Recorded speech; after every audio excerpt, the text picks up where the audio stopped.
Hi, my name is Alan Hughes, and I'm a type A or aortic dissection survivor, and spent the last 4 years after my aortic dissection just kind of doing life. First year or so was actually kind of a fog, and now getting back into life in the last couple of years and what I'm interested in and the things that I'm interested in, what I'm doing. So. Um, it's kind of this my warrior story, right? And that's why I'm doing this little video. Maybe I'll get some of your stories and figure out how this all works. Anyway, my interest, I'm a musician. I'm a singer-songwriter. I love to do that. I'm sitting here in my backyard. I love family. I have 8 children, and that's from 2 marriages. And ended up with about 19 grandchildren. So I've had um, I've had some great family relationships, and the number one thing, and I'll bring this up later in the video, is family to me. As I was going into the operation, and it was an emergency dissection operation in Vegas, that it was about family that came into my mind. The most important thing to me was my family, and everything else just kind of faded away. I don't know how it was for you guys, but for me, nothing else really mattered. It was just family. And some of the other things I'm interested in are I'm a self-defense expert, so I've spent my life since my early 20s studying self-defense throughout the world, and trained with the heavyweight kickboxing champion of Asia, An Hwan, and I go to South Korea and train with him, like on the beach in Daecheon, South Korea, and I've enjoyed that relationship and doing that, and actually figuring out what I'm going to do with that now with my life and how that actually works, and how that works for me to teach the things that I know about self-defense and create a program of life defense, how you actually use those principles in life defense. So I've been doing a lot with that.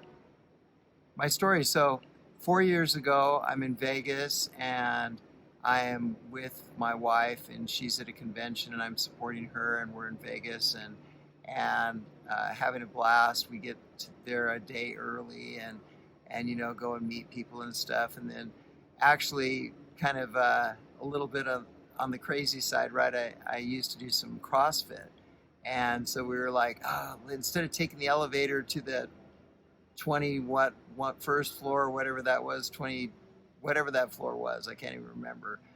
We're gonna run the stairs, so we ran the stairs all the way up. Um, maybe thinking back now, that might have been something that started this happening, because I had no clue that it would happen before. But ran up the stairs, took a picture. I'll have to show it to people, out on the balcony, looking over Vegas and smiling and like thumbs up, and really excited about being there, and having fun in Vegas while we're doing this business trip. And we had a wonderful evening. It was a beautiful night, and woke up in the morning. She had to get ready and for this event, and so she's getting dressed and ready, and I made a commitment to go and pick up somebody from her team that was actually there at the same convention, but staying with friends. And so they were, off the strip. And if you've been to Vegas, you go off the strip, and there's actual people that live, in houses in Vegas. And so I went to go pick her up alone, and all of a sudden I get this severe pain in my chest, and really, really bad pain in my chest, and the tearing, the feeling, you've probably been through that. Well, I'm sure all of you have been through it. But I felt that, and also interesting thing, but in the back of my head and my teeth in the back of my mouth were just throbbing, maybe even worse than my chest was this pain of throbbing in my back molars of my teeth. And so I call my wife on the phone. I get her on the phone, and I say, something's going on. I think I'm going to need to go to a hospital. I decided, since I was on GPS, to keep driving and not stop, maybe save my life, to keep driving and not stop. So I drove to the location. As soon as this lady came out, Deb, she came out, and she's all smiles and excited to get in the car and go and meet us for this event. And I said, I need to go to the hospital. Something's going on. And she was a hospital healthcare worker. She works with people that have had grief things and issues. She works in more of a counseling kind of capacity. But since she's worked at hospitals and she understood that, it was she knew exactly that there was something going on. I said, I have a pain in my chest, and so she went back into the house, which I thought was kind of weird. But I'm out there with my car, and I'm like, okay, well, I guess I'm not driving, so I take this leather bag out that has my computer and stuff in it, and put it in the back and get in the passenger side. And it seemed like forever, but she came out and she said maybe they were trying to decide if they should call an ambulance. I'm not really sure. But anyway, she gets in the car and she says, okay, we're going to this hospital. And about that time, I'm like, maybe it's nothing. We all get that thing, and that thing that goes on in your brain that says maybe you should do nothing, right? Which would have killed me. So picking her up actually was another thing that probably saved my life. I just didn't go back to my room or something. But she takes me to the University Medical Center there in Vegas, and it was maybe 15 minutes or something like that.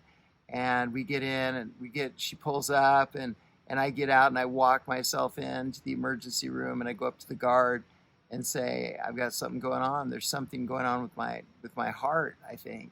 And there's something wrong. And he said, okay, took me right back. And there was this doctor there, this older doctor working the ER, and I later found out he was an ex-cop. And so he was quite different than most doctors that I've ever met. And he was very concerned, not that doctors aren't concerned, but he had kind of a real inquisitive type of attitude, not like, I know it all, but more like, okay, so, what is going on? Let's figure this out. And about that time, my wife came in, and he says, well, he might have had a stroke, or, something might have happened like that. Not really sure. And I started to talk to my wife, and she said he's forgetting stuff. He's not remembering what he said just a few minutes ago. And he said CT scan. So he took me in, did a really quick emergency CT scan. It comes back with aortic dissection, and I've seen that and what it looks like, and it shows the blood coming out of the aorta. And he called up the surgeon, and there was a surgeon, Dr. Quinn Ficus, and she was at the hospital right then, and she came right into the emergency room, confirmed the diagnosis, and said, you need to have open heart surgery. Now, later I find out that, and you guys have had these angels in your life, so I want to hear about this. I want to really hear what you guys have with this. But Quinn Ficus was at the right place at the right time for my situation. And without her, I wouldn't be alive today, because she was an open heart surgeon, is an open heart surgeon that does about $250 a year. She's married to a husband that is a open heart surgeon that does immense amounts of them. Her father-in-law is an open heart surgeon. She's done work. I guess she even did an open heart surgery for Arnold Schwarzenegger, right? And so it was really fortuitous that she was actually there, and without that, I'd probably be dead. So she wheels me back. They wheel me back, and I can remember, again, the last things going through my mind, right, were family, and telling my wife, tell my children that I love them. Of course, they weren't in Vegas. They lived mostly in Utah and California, and they were on their way speedily there as fast as they could get there, but they were not there at the time. And I said, tell them I love them and I expect a lot out of them. And she said, I just repeated that over and over again. So when I've talked to people, I'm really curious about what's important in life. When you get down to this last part, you're in this situation where this is happening, what actually is the most important thing. And to me, it was family. And now I've heard from several of you and a lot of people from other circumstances, and people that have had 11 open heart surgeries, and they say the same thing: family. They say family. So it's really cool to know that, and reassuring that that's the last thing, right? It doesn't seem like anything else is important. My investments weren't important. My business wasn't important. Nothing else was important. How I looked that day wasn't important. It was all about family. So anyway, I go in. The very last thing I said, I just kind of share this with you because I'm just being open and just sharing, what happened to me. But that I told my wife I might die of a broken heart today, but you weren't the one that broke it. And then I went into surgery, and when I woke, of course I woke, so I'm here, right? I woke, I was coming to. My family had actually gotten there, so I'd come out of the medically induced coma stuff that they do where they cool you down. And by the way, that coming out of that is the hardest thing for me, is all the tubes and everything. I'm fighting those tubes and feeling like I'm choking and really needing those out. And then once I get them out, then my throat's all dry, and then I'm so hot. I don't know if anybody else was so hot, but coming out of that ice that they, when they make you really cold, I don't know how they do I guess some sort of ice thing or cold thing. But anyway, they make you really cold. I felt so hot, and I'm just kicking off the covers and sort of hallucinating and begging for water. And they don't want to give you water, because they don't want you to throw up. And so, I'm begging for ice. Oh, please don't be that way. Just begging the nurse for water. And so they finally give you, maybe a few ice chips to chew on and to suck on. But as I wake up and I come to full consciousness, my kids are there, and I have the 4 adult kids were there at that time, and my daughter was playing the guitar softly, and a song that I'd written for her when she was a little girl. And that's how I woke up. And I thought, going into it now and looking back in reverse and what happened, I could have easily woken up meeting other people, maybe people that have passed before, and been in a different circumstance. But I was there, and my kids were there, and I came out of it. Then for the last, it's been for the last 4 years, but the first year, I was just in a fog. It just seemed like I couldn't get enough sleep. I was always just sleeping, and I was taking these medications, of course, and just sitting in a chair and drifting off, and just couldn't focus on anything. I'm a business person, so that was really difficult for me. It wasn't like I could take it easy. I thought, what's going on with my business and this life defense program that I'm developing, and doing all this stuff, and thinking that this is going to be really tough. I don't even know what to do. And I spent about a year like that, and then another year sort of a little better than that, coming out of it a little bit better, and being able to actually meet people and do stuff. And one of the things that I did do when I came back from Vegas, they had me, of course, they don't like you to drive in the front seat. So my wife has this little sports car, and I was, she didn't really have room in the back seat.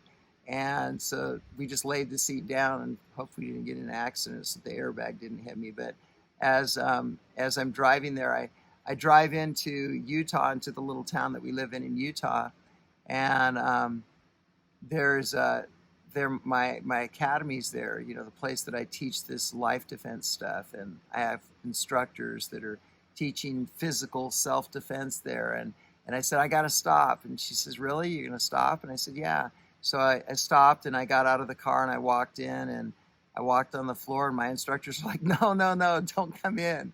Don't come in. You don't need to be here. It's okay. Of course, they knew everything that had happened, right? And I said, I just had to be here. I had to put my feet on the mat one more time, And then I went home. And so over the last 4 years, I've been working on and developing programs to use self-defense, the principles of self-defense in life and how people use them in life. And now I have several multi-billion-dollar companies that we do stress redirection things, and I work with some of the people in those companies and coach them individually. No big companies that we really work with yet as a company. And then this COVID and everything happened, with that. And now, here I am. We do a lot of things from video and training on video, and do electronic, e-trainings and things like that. But just looking for the experiences that you've had, and actually, how this has all affected your life, the warrior story. So what is your warrior story, and what is most important now after all of this, right? All this has happened. What do you do next? What's next for your life, and what's most important? And is there, I'm getting that some of us have had a fear of dying, and my fear of dying now is sort of not so much a fear of dying. It's more of, what do I do with my life, and what does this mean that I'm still here? Some of us are still in and out of surgeries, and I thought my situation was really unique, and I actually didn't connect into any aortic dissection groups at all. For the first 4 years, I didn't really even know they existed. I guess I could have looked them up, but I didn't really know they existed. And all of a sudden I come into these groups and I find these great people that have had better stories and more serious things than I have, and which I couldn't imagine. But they exist, and these warriors exist. And